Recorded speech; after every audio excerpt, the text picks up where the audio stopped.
The Truth of Masks, A Note on Illusion, by Oscar Wilde. In many of the somewhat violent attacks that have recently been made on that splendor of mounting which now characterizes our Shakespearean revivals in England, it seems to have been tacitly assumed by the critics that Shakespeare himself was more or less indifferent to the costume of his actors, and that, could he see Mrs. Langtry's production of Antony and Cleopatra, he would probably say that the play, and the play only, is the thing, and that everything else is leather and prunella.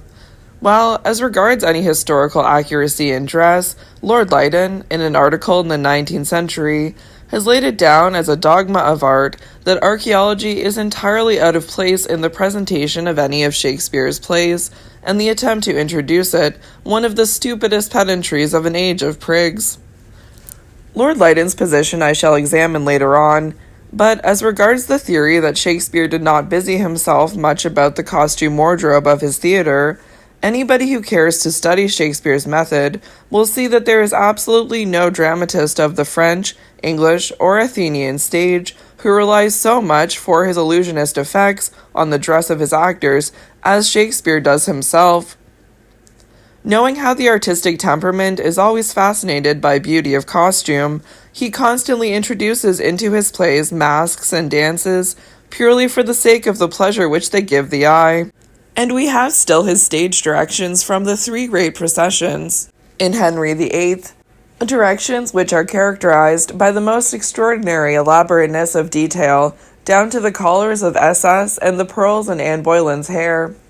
Indeed, it would be quite easy for a modern manager to reproduce these pageants absolutely as Shakespeare had them designed, and so accurate were they that one of the court officials of the time, writing an account of the last performance of the play at the Globe Theatre to a friend, actually complains of their realistic character, notably of the production on the stage of the Knights of the Garter, in the robes and insignia of the order, as being calculated to bring ridicule on the real ceremonies, much in the same spirit in which the French government, some time ago, prohibited that delightful actor, Monsieur Christian, from appearing in uniform, on the plea that it was prejudicial to the glory of the army that a colonel should be caricaturized.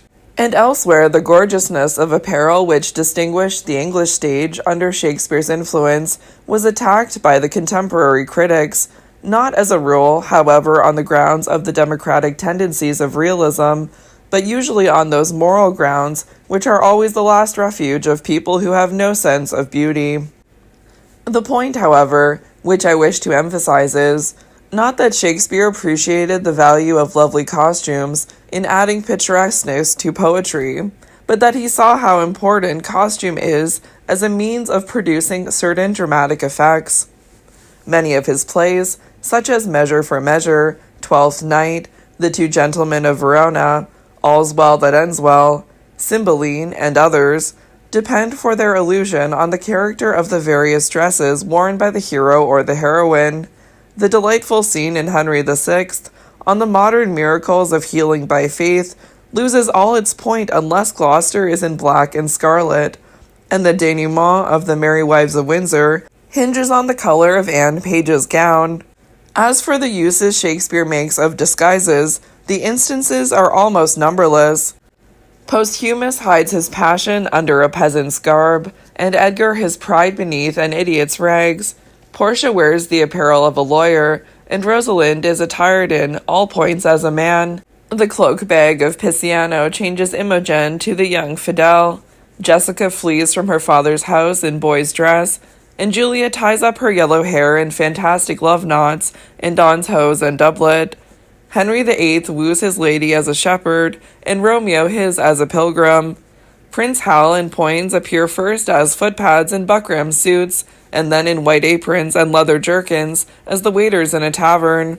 And as for Falstaff, does he not come on as a highwayman, as an old woman, as her in The Hunter, and as the clothes going to the laundry? Nor are the examples of the employment of costume as a mode of intensifying dramatic situation less numerous.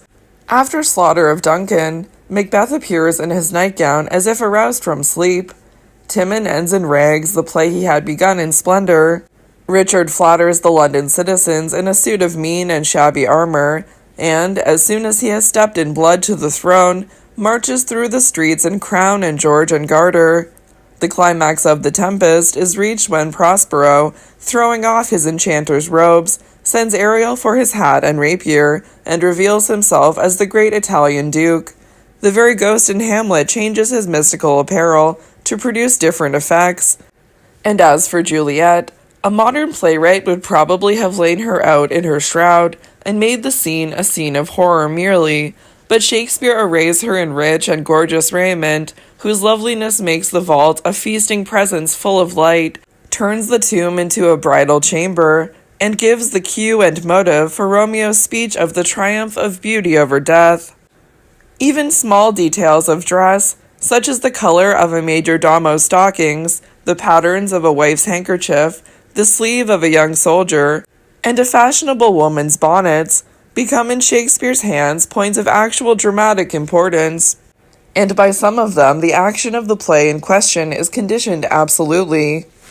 Many other dramatists have availed themselves of costume as a method of expressing directly to the audience the character of a person on his entrance, though hardly so brilliantly as Shakespeare has done in the case of the dandy Paroles, whose dress, by the way, only an archaeologist can understand. The fun of a master and servant exchanging coats in presence of the audience, of shipwrecked sailors squabbling over the division of a lot of fine clothes, and of a tinker dressed up like a duke while he is in his cups, may be regarded as part of that great career which costume has always played in comedy, from the time of Aristophanes down to Mr. Gilbert. But nobody from the mere details of apparel and adornment has ever drawn such irony of contrast, such immediate and tragic effect, such pity and such pathos as Shakespeare himself. Armed cap up high, the dead king stalks on the battlements of Elsinore because all is not right with Denmark. Shylock's Jewish gabardine is part of the stigma under which that wounded and embittered nature writhes. Arthur, begging for his life, can think of no better plea than the handkerchief he had given Hubert. "Have you the heart? When your head did but ache, I knit my handkerchief around your brows. The best I had, a princess wrought it me, and I did never ask it you again." And Orlando's blood-stained napkin strikes the first sober note in that exquisite woodland idyll, and shows us the depth of feeling that underlies Rosalind's fanciful wit and wilful jesting. "Last night was on my arm, I kissed it. I hope it be not gone to tell my lord that I kiss aught but he," says Imogen, jesting on the loss of the bracelet which was already on its way to Rome to rob her of her husband's faith. The little prince, passing to the tower, plays with the dagger in his uncle's girdle. Duncan sends a ring to Lady Macbeth on the night of his own murder, and the ring of Portia turns the tragedy of the merchant into a wife's comedy. The great rebel York dies with a paper crown on his head. Hamlet's black suit is a kind of color motive in the piece, like the mourning of the Chimene in the Cid, and the climax of Antony's speech is the production of Caesar's cloak. I remember the first time ever Caesar put it on. 'Twas on a summer evening in his tent, the day he overcame the Nervi. Look, in this place ran Cassius's dagger through. See what a rent the envious Casca made. Through this the well-beloved Brutus stabbed. Kind souls, what weep you when you but behold our Caesar's vesture wounded? The flowers which Ophelia carries with her in her madness are as pathetic as the violets that blossom on a grave.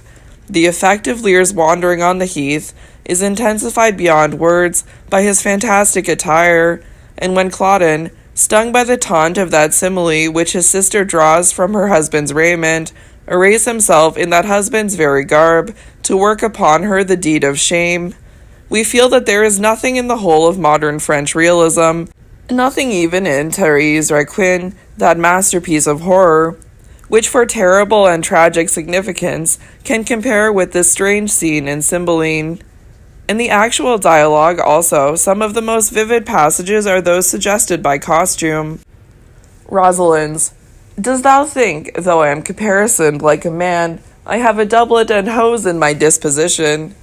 Constance's, "Grief fills the place of my absent child, stuffs out his vacant garments with his form." And the quick sharp cry of Elizabeth, "Ah, cut my lace asunder, are only a few of the many examples one might quote. One of the finest effects I have ever seen on the stage was Salvini, in the last act of Lear, tearing the plume from Kent's cap and applying it to Cordelia's lips when he came to the line, "This feather stirs, she lives." Mr. Booth, whose Lear had many noble qualities of passion, plucked, I remember, some fur from his archaeologically incorrect ermine for the same business, but Salvini's was the finer effect of the two, as well as the truer.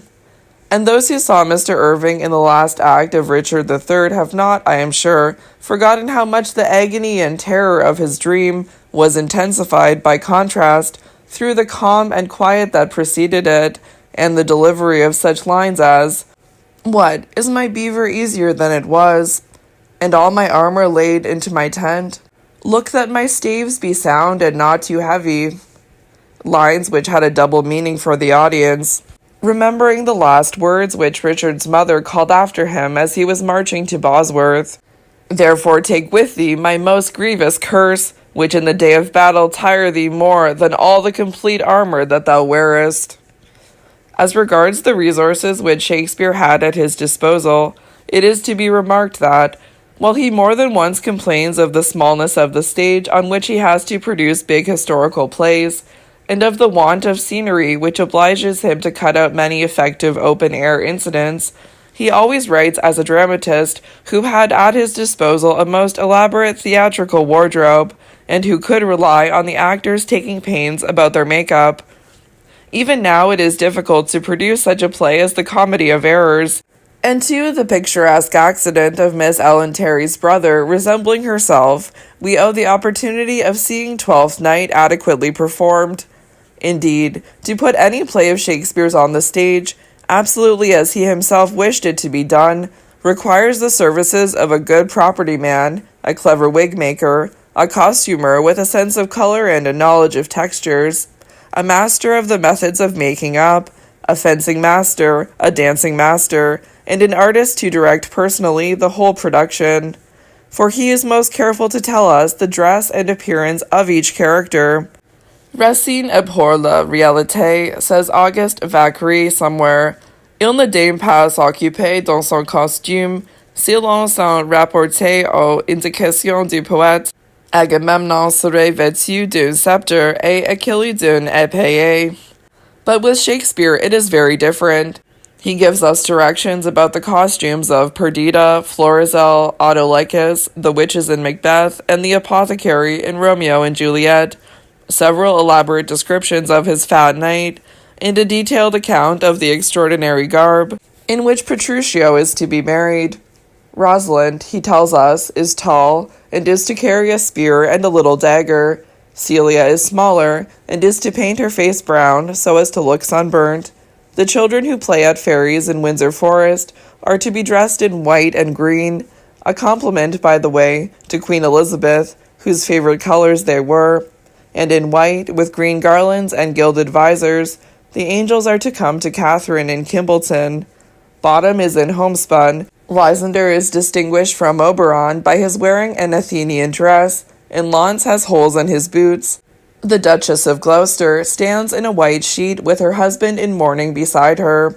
The motley of the Fool, the scarlet of the Cardinal, and the French lilies broidered on the English coats are all made occasion for jest or taunt in the dialogue. We know the patterns on the Dauphine's armor and the Pucel's sword, the crest on Warwick's helmet, and the color of Bardolph's nose. Portia has golden hair, Phoebe is black-haired, Orlando has chestnut curls, and Sir Andrew Aguecheek's hair hangs like flax on a distaff, and won't curl at all. Some of the characters are stout, some lean, some straight, some hunchbacked, some fair, some dark, and some are to blacken their faces. Lear has a white beard, Hamlet's father a grizzled, and Benedick is to shave his in the course of the play.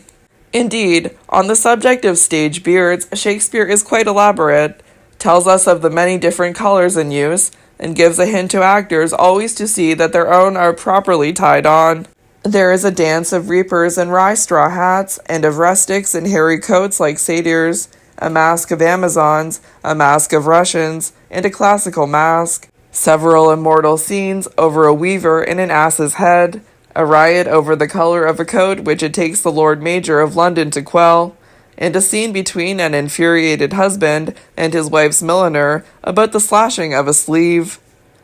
As for the metaphor Shakespeare draws from dress, and the aphorisms he makes on it, he hits at the costume of his age, particularly at the ridiculous size of the ladies' bonnets, and the many descriptions of the mundus mulibrus, from the song of Autolycus in The Winter's Tale, down to the account of the Duchess of Milan's gown in Much Ado About Nothing.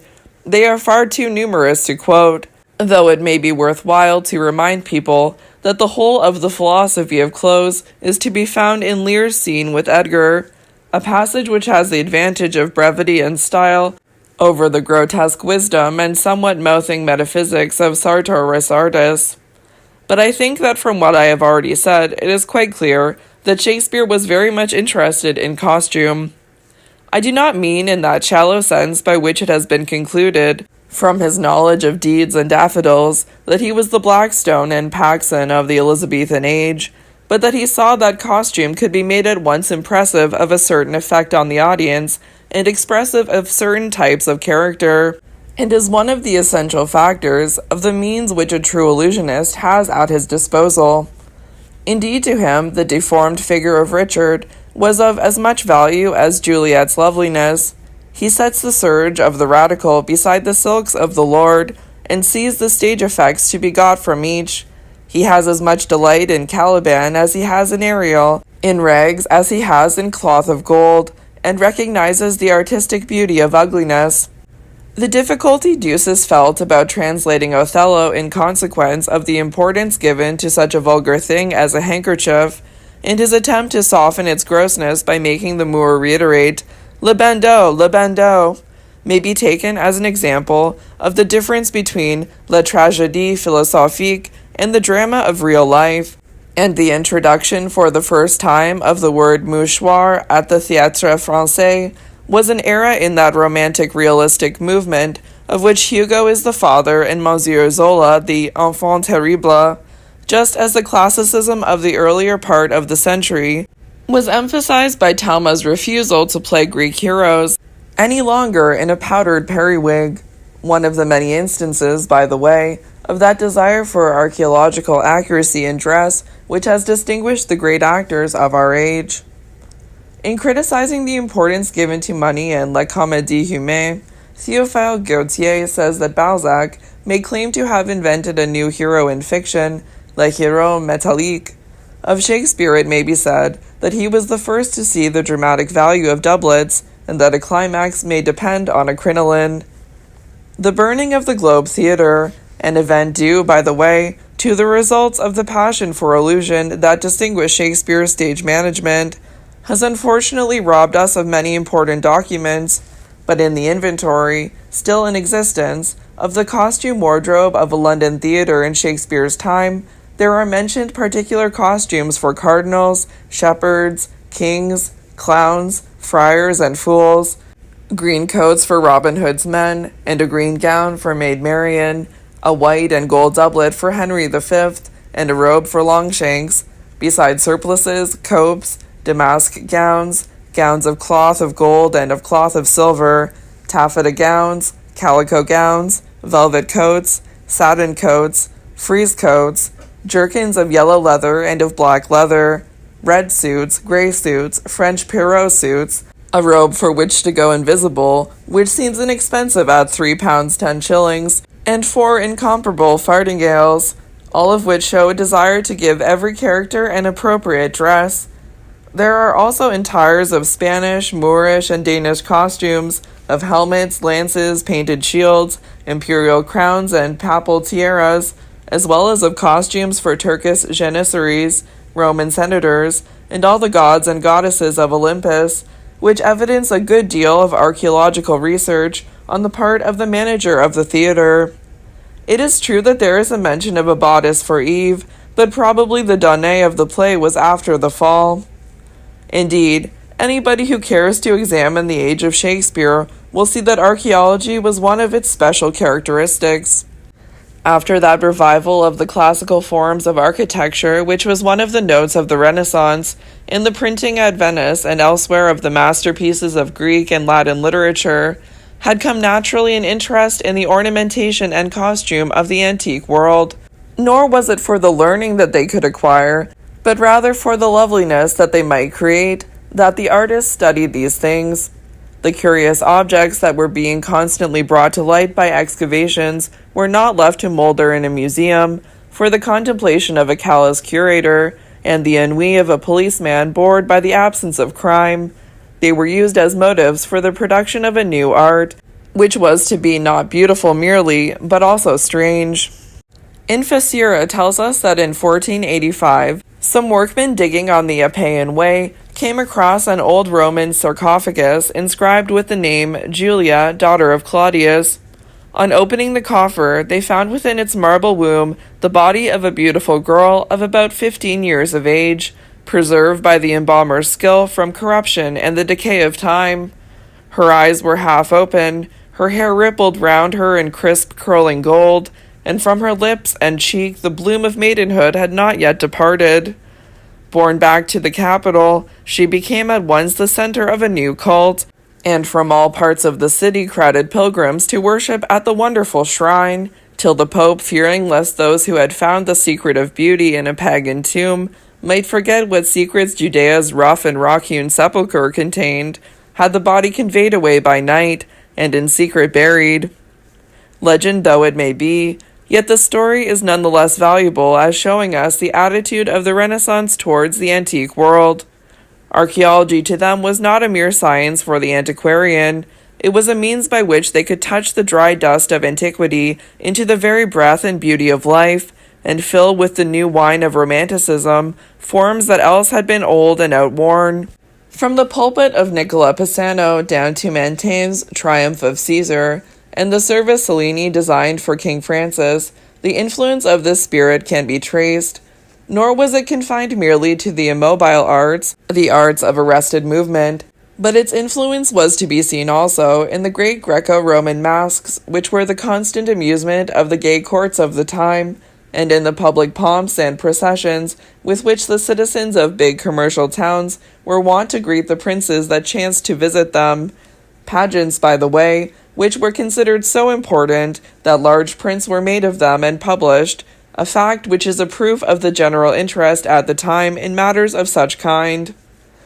And this use of archaeology in shows, so far from being a bit of priggish pedantry, is in every way legitimate and beautiful. For the stage is not merely the meeting place of all the arts, but is also the return of art to life. Sometimes in an archaeological novel, the use of strange and obsolete terms seems to hide the reality beneath the learning, and I dare say that many of the readers of Notre Dame de Paris have been much puzzled over the meaning of such expressions as le casaque à mahuitre, le vougier, le gallimard taché d'encre, le craquenier, and the like. But with the stage how different it is. The ancient world wakes from its sleep, and history moves as a pageant before our eyes, without obliging us to have recourse to a dictionary or an encyclopedia for the perfection of our enjoyment. Indeed, there is not the slightest necessity that the public should know the authorities for the mounting of any piece. From such materials, for instance, as the disc of Theodosius, materials with which the majority of people are probably not very familiar, Mr. E.W. Godwin, one of the most artistic spirits of this century in England, created the marvelous loveliness of the first act of Claudian, and showed us the life of Byzantium in the 4th century, not by a dreary lecture and a set of grimy casts, not by a novel which requires a glossary to explain it, but by the visible presentation before us of all the glory of that great town. And while the costumes were true to the smallest points of color and design, yet the details were not assigned that abnormal importance which they must necessarily be given in a piecemeal lecture, but were subordinated to the rules of lofty composition and the unity of artistic effect. Mr. Simons, speaking of that great picture of Mantegne's, now in Hampton Court, says that the artist has converted an antiquarian motive into a theme for melodies of line. The same could have been said with equal justice of Mr. Godwin's scene. Only the foolish called it pedantry. Only those who would neither look nor listen spoke of the passion of the play being killed by its paint. It was in reality a scene not merely perfect in its picturesqueness, but absolutely dramatic also, getting rid of any necessity for tedious descriptions, and showing us, by the color and character of Claudian's dress, and the dress of his attendants, the whole nature and life of the man, from what school of philosophy he affected, down to what horses he backed on the turf. And indeed, archaeology is only really delightful when transfused into some form of art. I have no desire to underrate the services of laborious scholars, but I feel that the use Keats made of Lempriere's dictionary is of far more value to us than Professor Max Müller's treatment of the same mythology as a disease of language. Better Endymion than any theory, however sound, or, as in the present instance, unsound, of an epidemic among adjectives. And who does not feel that the chief glory of Piranesi's book on vases is that it gave Keats the suggestion for his ode on a Grecian urn?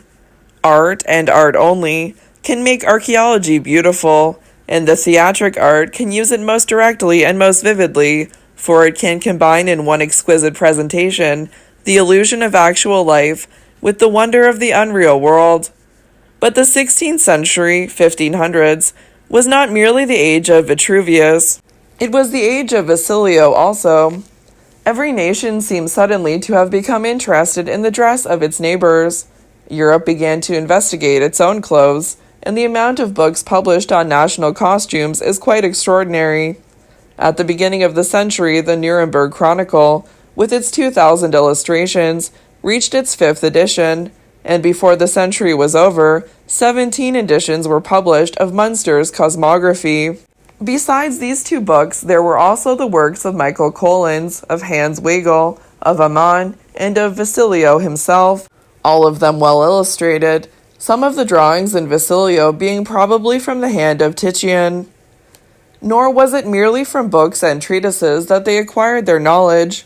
The development of the habit of foreign travel, the increased commercial intercourse between countries, and the frequency of diplomatic missions gave every nation many opportunities of studying the various forms of contemporary dress.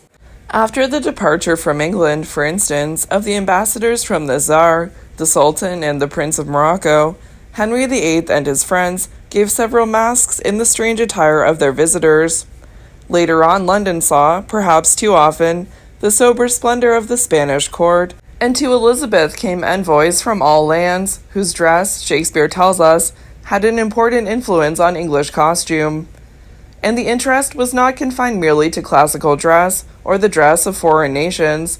There was also a good deal of research, amongst theatrical people especially, into the ancient costume of England itself, and when Shakespeare, in the prologue to one of his plays, expresses his regret at being unable to produce helmets of the period, he is speaking as an Elizabethan manager, and not merely as an Elizabethan poet. At Cambridge, for instance, during his day, a play of Richard III was performed, in which the actors were attired in real dresses of the time, procured from the great collection of historical costume in the Tower, which was always open to the inspection of managers, and sometimes placed at their disposal.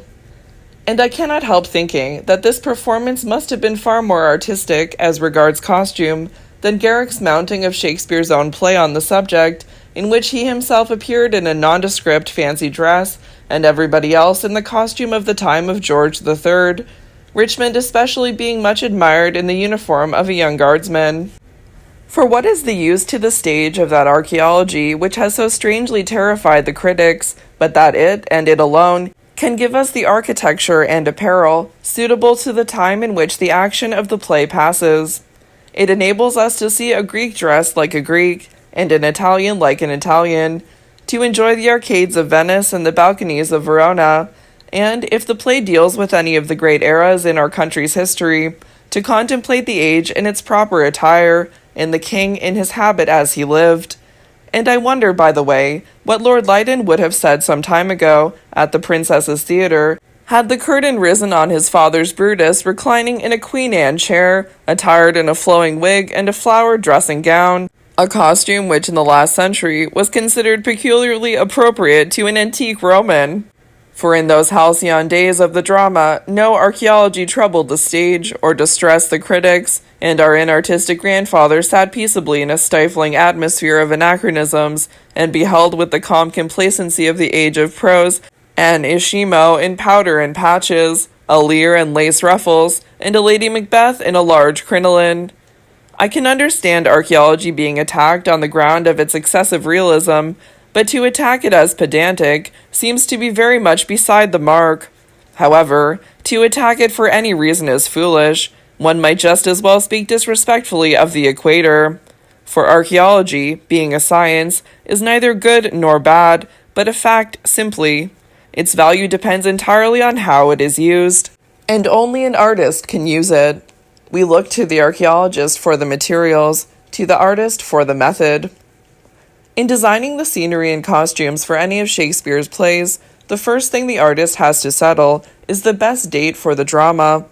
This should be determined by the general spirit of the play, more than by any actual historical references which may occur in it. Most Hamlets I have seen were placed far too early. Hamlet is essentially a scholar of the revival of learning, and if the allusion to the recent invasion of England by the Danes puts it back to the 9th century, 800s, the use of foils brings it down much later. Once, however, that the date has been fixed, then the archaeologist is to supply us with the facts which the artist is to convert into effects. It has been said that the anachronisms in the plays themselves show us that Shakespeare was indifferent to historical accuracy, and a great deal of capital has been made out of Hector's indiscreet quotation from Aristotle. Upon the other hand, the anachronisms are really few in number and not very important, and had Shakespeare's attention been drawn to them by a brother artist, he would probably have corrected them. For, though they can hardly be called blemishes, they are certainly not the great beauties of his work, or at least, if they are, their anachronistic charm cannot be emphasized unless the play is accurately mounted according to its proper date. In looking at Shakespeare's plays as a whole, however, what is really remarkable is their extraordinary fidelity as regards his personages and his plots. Many of his dramatis personae are people who had actually existed, and some of them might have been seen in real life by a portion of his audience. Indeed, the most violent attack that was made on Shakespeare in his time was for his supposed caricature of Lord Cobham. As for his plots, Shakespeare constantly draws them either from authentic history, or from the old ballads and traditions which served as history to the Elizabethan public, and which even now no scientific historian would dismiss as absolutely untrue. And not merely did he select fact instead of fancy as the basis of much of his imaginative work, but he always gives to each play the general character, the social atmosphere, in a word, of the age in question. Stupidity he recognizes as being one of the permanent characteristics of all European civilizations, so he sees no difference between a London mob of his own day and a Roman mob of pagan days, between a silly watchman in Messina and a silly justice of the peace in Windsor. But when he deals with higher characters, with those exceptions of each age which are so fine that they become its types, he gives them absolutely the stamp and seal of their time. Virgilia is one of those Roman wives on whose tomb was written Domi mensit, lanum ficit, as surely as Juliet is the romantic girl of the Renaissance.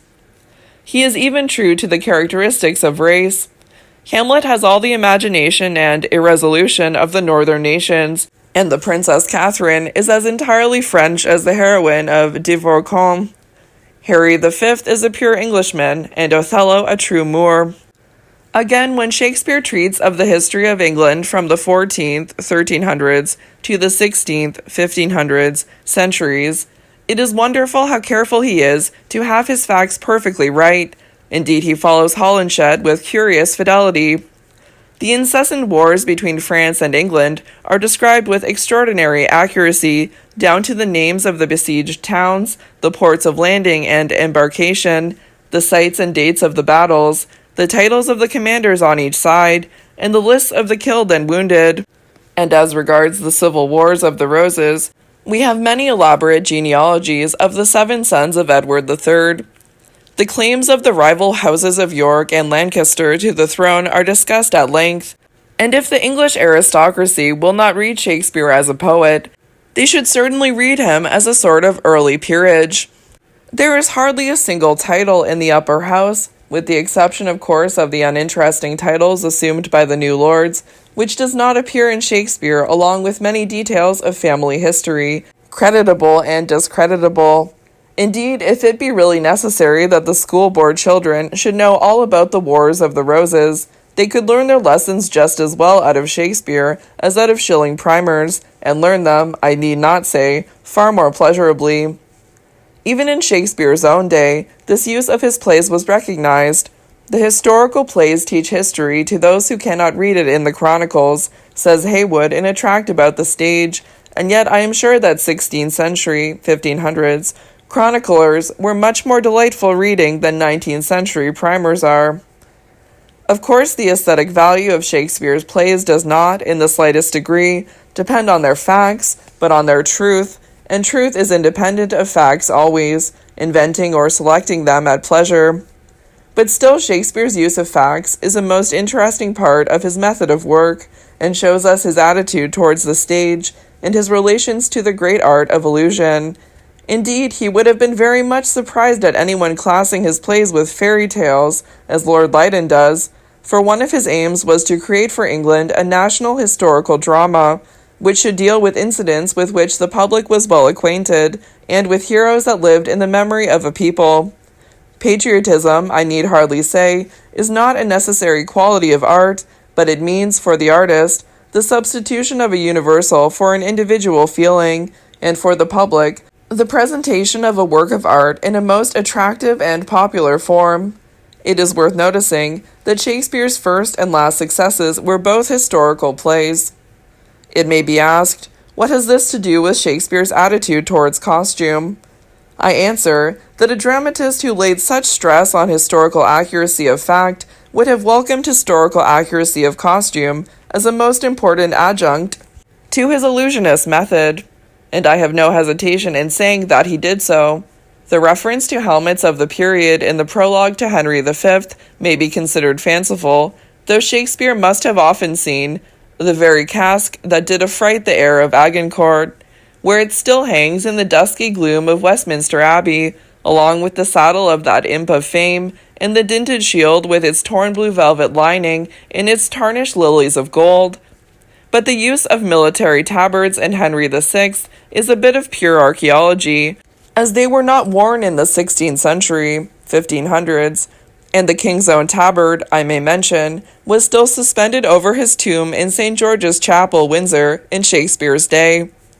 For up to the time of the unfortunate triumph of the Philistines in 1645, the chapels and cathedrals of England were the great national museums of archaeology, and in them was kept the armor and attire of the heroes of English history. A good deal was of course preserved in the Tower, and even in Elizabeth's day, tourists were brought there to see such curious relics of the past as Charles Brandon's huge lance, which is still, I believe, the admiration of our country visitors. But the cathedrals and churches were, as a rule, selected as the most suitable shrines for the reception of the historic antiquities. Canterbury can still show us the helm of the Black Prince, Westminster the robes of our kings, and in Old St. Paul's, the very banner that had waved on Bosworth Field was hung up by Richmond himself. In fact, everywhere that Shakespeare turned in London, he saw the apparel and appurtenances of past ages, and it is impossible to doubt that he made use of his opportunities. The employment of lance and shield, for instance, in actual warfare, which is so frequent in his plays, is drawn from archaeology, and not from the military accoutrements of his day. And his general use of armor in battle was not a characteristic of his age, a time where it was rapidly disappearing before firearms. Again, the crest on Warwick's helmet, of which such a point is made in Henry VI, is absolutely correct in a 15th century play, 1400s play, when crests were generally worn, but would not have been so in a play of Shakespeare's own time, when feathers and plumes had taken their place, a fashion which, as he tells us in Henry VIII, was borrowed from France. From the historical plays, then, we may be sure that archaeology was employed, and as for the others, I feel certain that it was the case also. The appearance of Jupiter on his eagle, thunderbolt in hand, of Juno with his peacocks, and of Iris with her many-colored bow, the Amazon mask and the mask of the five worthies, may all be regarded as archaeological, and the vision which Posthumus sees in prison of Caecilius Leonatus, an old man attired like a warrior, leading an ancient matron, is clearly so. Of the Athenian dress by which Lysander is distinguished from Oberon I have already spoken, but one of the most marked instances is in the case of the dress of Coriolanus, for which Shakespeare goes directly to Plutarch. That historian, in his Life of the Great Roman, tells us of the oak wreath with which Caius Marcius was crowned, and of the curious kind of dress in which, according to ancient fashion, he had to canvass his electors, and on both of these points he enters into long disquisitions, investigating the origin and meaning of the old customs. Shakespeare, in the spirit of the true artist, accepts the facts of the antiquarian and converts them into dramatic and picturesque effects. Indeed, the gown of humility, the wolfish gown, as Shakespeare calls it, is the central note of the play. There are other cases I might quote, but this one is quite sufficient for my purpose, and it is evident from it at any rate that, in mounting a play in the accurate costume of the time, according to the best authorities, we are carrying out Shakespeare's own wishes and method. Even if it were not so, there is no more reason that we should continue any imperfections which may be supposed to have characterized Shakespeare's stage mounting than that we should have Juliet played by a young man, or give up the advantage of changeable scenery. A great work of dramatic art should not merely be made expressive of modern passion by means of the actor, but should be presented to us in the form most suitable to the modern spirit. Racine produced his Roman plays in Louise Quatorze's dress on a stage crowded with spectators, but we require different conditions for the enjoyment of his art. Perfect accuracy of detail, for the sake of perfect illusion, is necessary for us. What we have to see is that the details are not allowed to usurp the principal place. They must be subordinate always to the general motive of the play. But subordination in art does not mean disregard of truth. It means conversion of fact into effect, and assigning to each detail its proper relative value. Les petits détails d'histoire et de vie domestique, says Hugo, doivent en scrupuleusement étudiés et reproduits par le poète, mais uniquement comme des moyens d'accroître la réalité de l'ensemble et de faire pénétrer jusque dans le coin le plus obscur de l'œuvre sa vie générale, et puisant en milieu de l'acte les personnages sont plus vrais, et la catastrophe, par conséquent, plus poignante. Tout doit être subordonné à ses buts, l'homme sur le premier plan, le reste enfant. This passage is interesting as coming from the first great French dramatist who employed archaeology on the stage, and whose plays, though absolutely correct in detail, are known to all for their passion, not for their pedantry, for their life, not for their learning. It is true that he has made certain concessions in the case of the employment of curious or strange expressions. Ruy Blas talks of Monsieur de Prigo as sujet de roi instead of noble de roi, and Angelo Malipreri speaks of La Croix Rouge instead of La Croix de Gouel. But they are concessions made to the public, or rather to a section of it.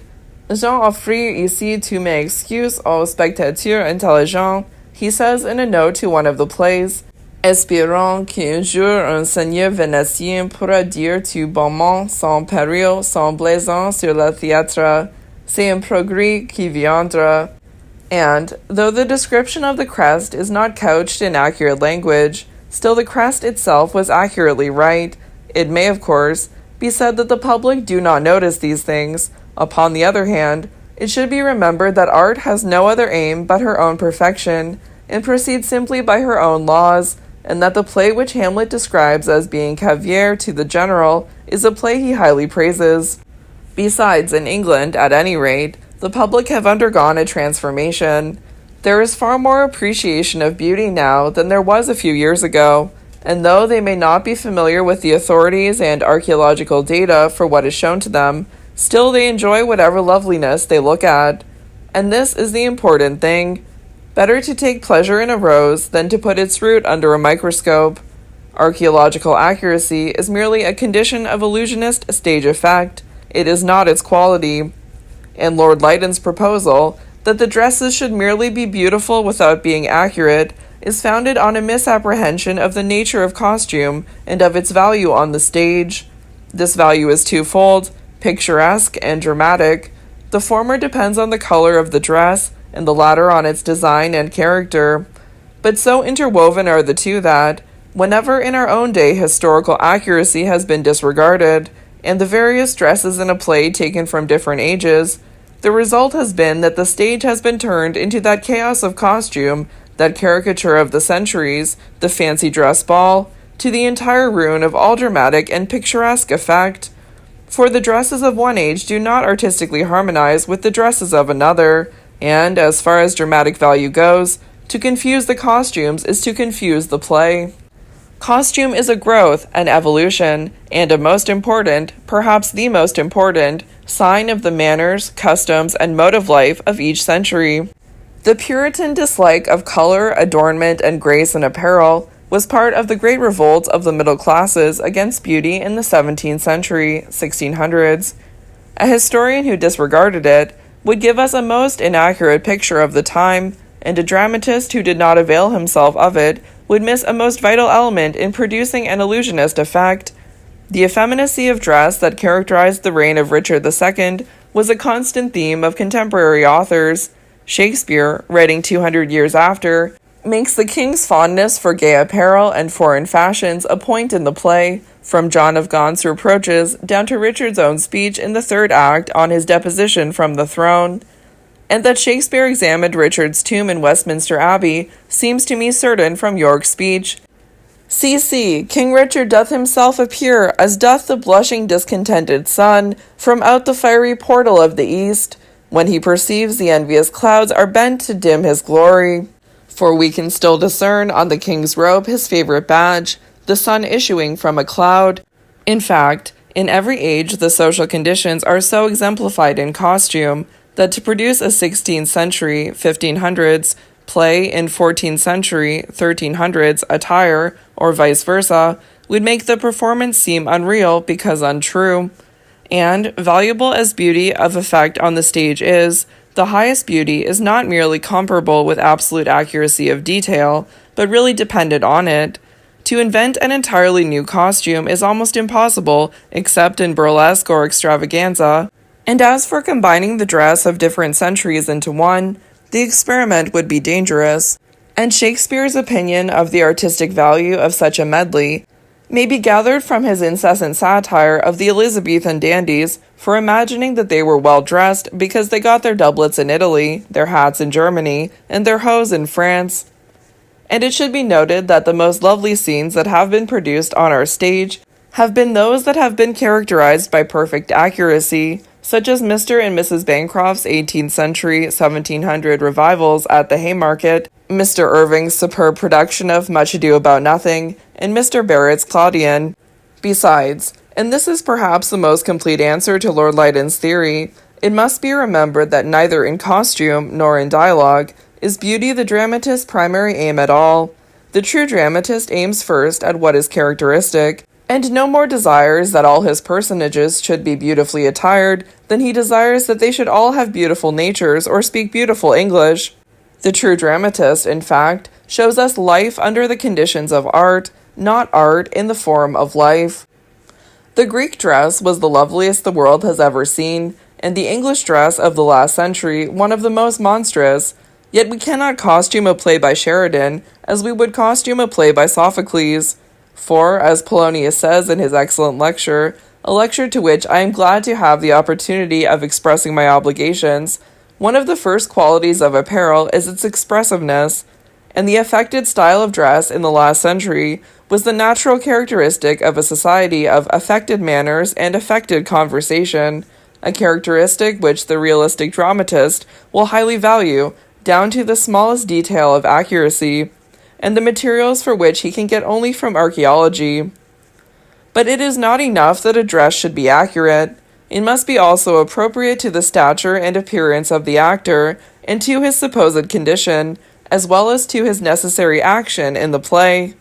In Mr. Hare's production of As You Like It at the St. James Theatre, for instance, the whole point of Orlando's complaint, that he is brought up like a peasant and not like a gentleman, was spoiled by the gorgeousness of his dress, and the splendid apparel worn by the banished Duke and his friends was quite out of place. Mr. Lewis Wingfield's explanation that the sumptuary laws of the period necessitated their doing so is, I am afraid, hardly sufficient. Outlaws, lurking in a forest and living by the chase, are not very likely to care much about ordinances of dress. They were probably attired like Robin Hood's men, to whom, indeed, they are compared in the course of the play. And that their dress was not that of wealthy noblemen may be seen by Orlando's words when he breaks in upon them. He mistakes them for robbers, and is amazed to find that they answer him in courteous and gentle terms. Lady Archibald Campbell's production, under Mr. E. W. Godwin's direction, of the same play in Coombe Woods was, as regards mounting, far more artistic. At least it seemed so to me. The Duke and his companions were dressed in serge tunics, leathern jerkins, high boots, and gauntlets, and wore bicock hats and hoods.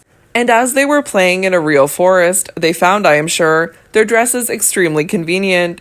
To every character in the play was given a perfectly appropriate attire, and the brown and green of their costumes harmonized exquisitely with the ferns through which they wandered, the trees beneath which they lay, and the lovely English landscape that surrounded the pastoral players. The perfect naturalness of the scene was due to the absolute accuracy and appropriateness of everything that was worn. Nor could archaeology have been put to a severer test, or come out of it more triumphantly.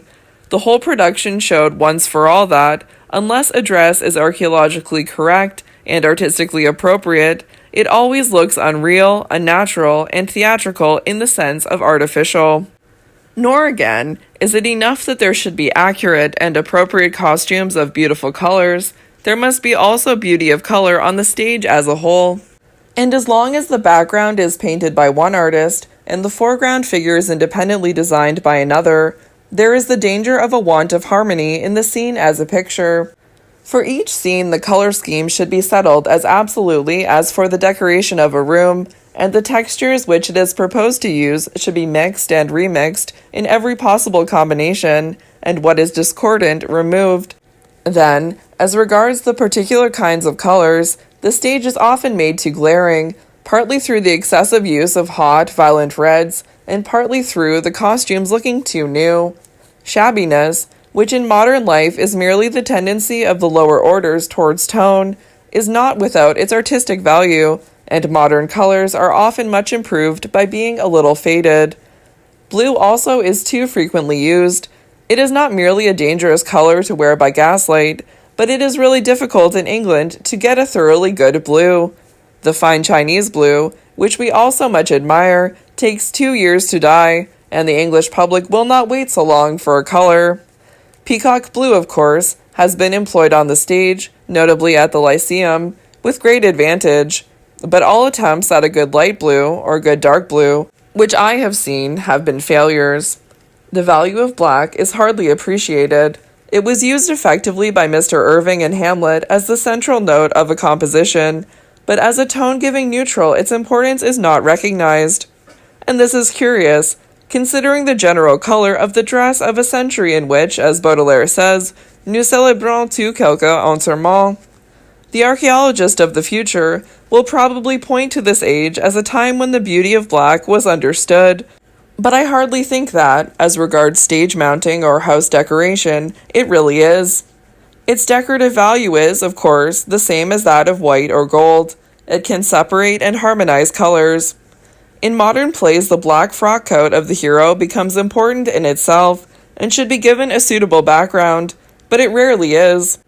Indeed, the only good background for a play in modern dress which I have ever seen was the dark gray and cream-white scene of the first act of Princess George in Mrs. Langtry's production. As a rule, the hero is smothered in bric-a-brac and palm trees, lost in the gilded abyss of Louis XIV's furniture, or reduced to a mere midge in the midst of marqueterie, whereas the background should always be kept as a background, and color subordinated to effect. This, of course, can only be done when there is one single mind directing the whole production. The facts of art are diverse, But the essence of artistic effect is unity. Monarchy, anarchy, and republicanism may contend for the government of nations, but a theater should be in the power of a cultured despot.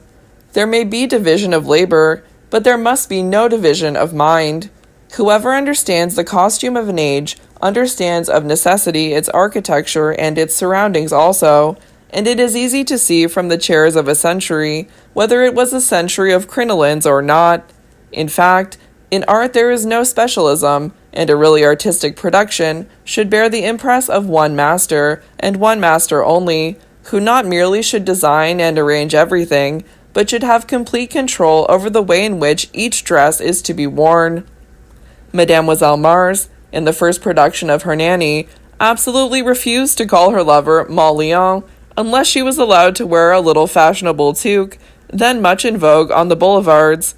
And many young ladies on our own stage insist to the present day on wearing stiff starched petticoats under Greek dresses, to the entire ruin of all delicacy of line and fold. But these wicked things should not be allowed, and there should be far more dress rehearsals than there are now. Actors such as Mr. Forbes Robertson, Mr. Conway, Mr. George Alexander, and others, not to mention older artists, can move with ease and elegance in the attire of any century. But there are not a few who seem dreadfully embarrassed about their hands if they have no side pockets, and who always wear their dresses as if they were costumes. Costumes, of course, they are to the designer, but dresses they should be to those that wear them. And it is time that a stop should be put to the idea, very prevalent on the stage, that the Greeks and Romans always went about bareheaded in the open air, a mistake the Elizabethan managers did not fall into, for they gave hoods as well as gowns to their Roman senators. More dress rehearsals would also be of value in explaining to the actors that there is a form of gesture and movement that is not merely appropriate to each style of dress, but really conditioned by it. The extravagant use of the arms in the 18th century, 1700s, for instance, was the necessary result of the large hoop, and the solemn dignity of Burleigh owed as much to his ruff as to his reason. Besides, until an actor is at home in his dress, he is not at home in his part. Of the value of beautiful costume in creating an artistic temperament in the audience, and producing that joy in beauty for beauty's sake, without which the great masterpieces of art can never be understood, I will not here speak, though it is worthwhile to notice how Shakespeare appreciated that side of the question in the production of his tragedies, acting them always by artificial light, and in a theater hung with black. But what I have tried to point out is that archaeology is not a pedantic method, but a method of artistic illusion, and that costume is a means of displaying character without description, and of producing dramatic situations and dramatic effects. And I think it is a pity that so many critics should have set themselves to attack one of the most important movements on the modern stage, before that movement has at all reached its proper perfection. That it will do so, however, I feel as certain as that we shall require from our dramatic critics in the future higher qualifications than that they can remember Macready or have seen Benjamin Webster. We shall require of them, indeed, that they cultivate a sense of beauty. Pour être plus difficile, la tâche n'en plus glorieuse. And if they will not encourage, at least they must not oppose, a movement of which Shakespeare of all dramatists would have most approved, for it has the illusion of truth for its method, and the illusion of beauty for its result. Not that I agree with everything that I have said in this essay. There is much with which I entirely disagree. The essay simply represents an artistic standpoint, and in aesthetic criticism, attitude is everything. For in art, there is no such thing as a universal truth. A truth in art is that whose contradictory is also true. And just as it is only in art criticism, and through it, that we can apprehend the Platonic theory of ideas, so it is only in art criticism, and through it, that we can realize Hegel's system of contraries. The truths of metaphysics are the truths of masks.